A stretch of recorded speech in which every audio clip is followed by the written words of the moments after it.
Olá pessoal, sejam bem-vindos ao canal Conservador Patriota. Estamos aqui para mais um vídeo. O vídeo de hoje é Éramos enganados e não sabíamos.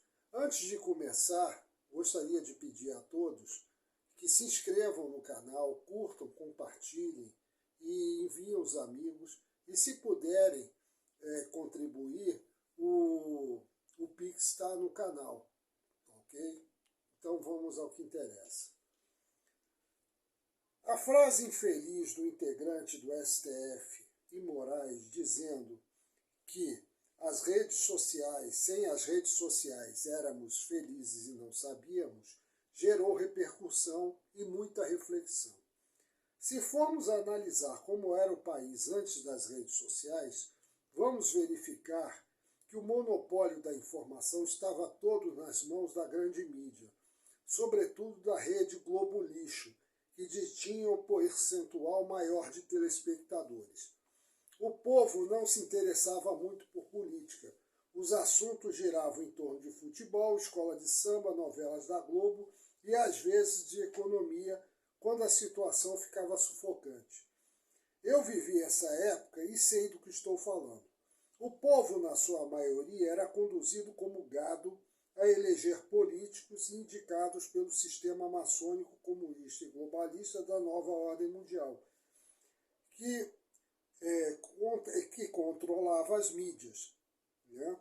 Políticos, estes todos comunistas, todos de esquerda, filiados a partidos de esquerda, que eram apresentados ao público como políticos honestos, instruídos e que sabiam que era melhor para o povo e para o país.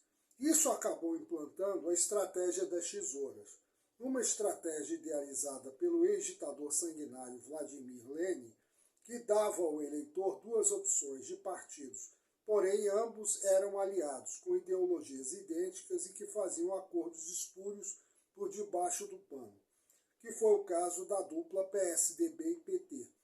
O PSDB ficou 8 anos no poder, seguido do PT, que ficou 15 anos, e agora está de volta.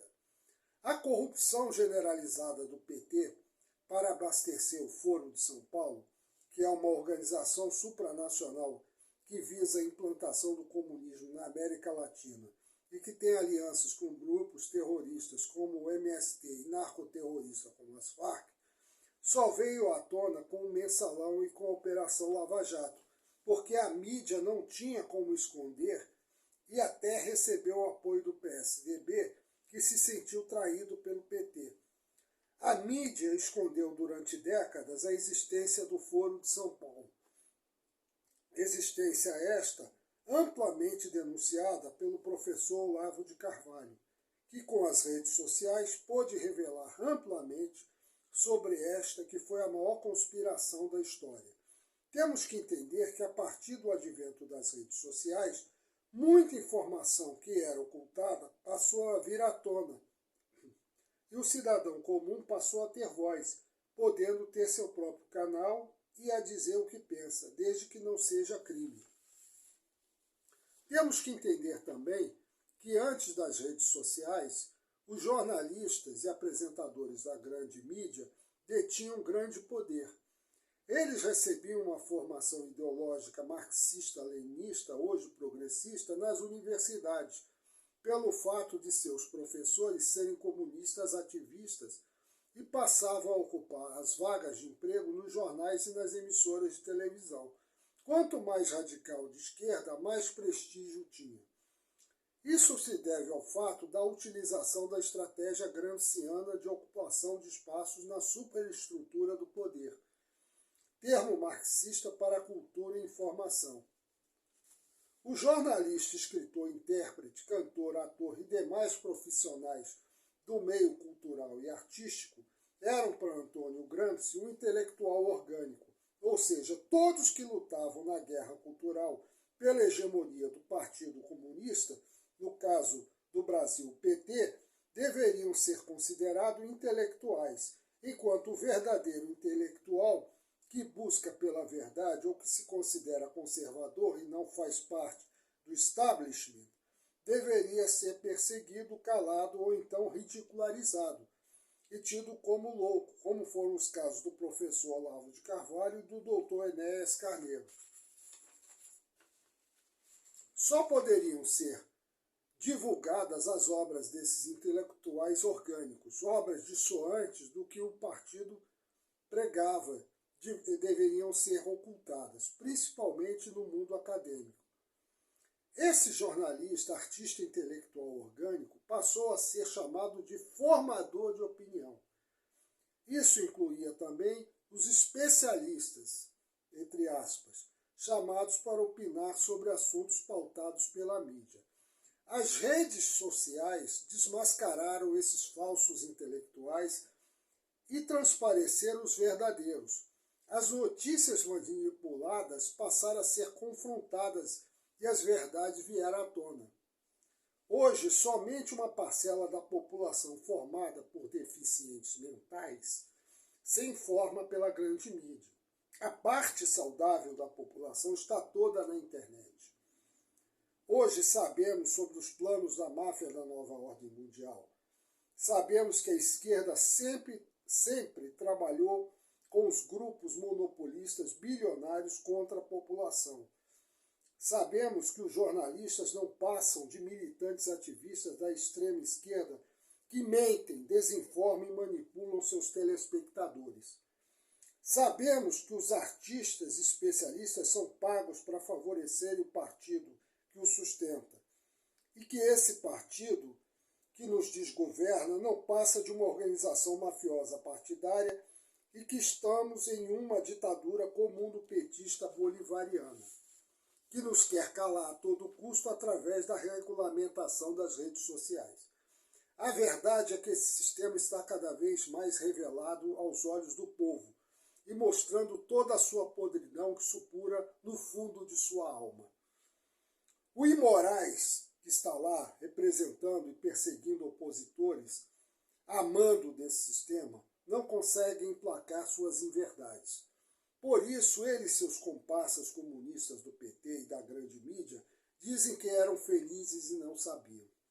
Agora, com as revelações feitas por Elon Musk no Congresso americano, além daquelas feitas por brasileiros, alguns deles exilados, como a juíza Ludmila Grillo e o jornalista Alan dos Santos, sobre os pedidos de censura do Imorais, que são 540 páginas, revelando a escalada de totalitarismo da ditadura comuno-petista.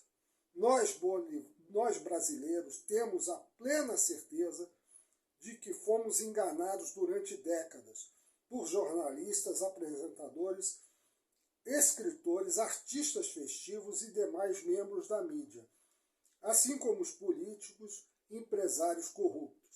Creio que um dia esse sistema podre irá cair e que essas pessoas serão julgadas em um tribunal, tipo de Nuremberg, e pagarão por todos os seus crimes. Esse texto é bem claro no que diz respeito ao que nós estamos vivendo hoje. A grande mídia agora está querendo entregar o Imorais de bandeja, falando contra a censura e tudo, mas eles foram cúmplices dessa ditadura comuno-petista bolivariana que nós estamos vivendo. Não foram, não, continuam cúmplices. Os jornalistas e os artistas também, apresentadores, youtubers, outros membros do establishment que estão aí. Essas pessoas, a gente não pode esquecer que futuramente elas têm que responder pelos crimes que elas cometeram. Porque não é só o Imorais o culpado de tudo isso. Essas pessoas são culpadas. Todas elas. As emissoras também que empregam elas são culpadas. Os jornais também. Então, não vão ser só os jornalistas, os ativistas, os artistas que vão ser julgados. Não, os empresários da grande mídia têm que ser julgados também. Todo mundo que está colaborando com o que está aí, com as prisões que foram feitas arbitrárias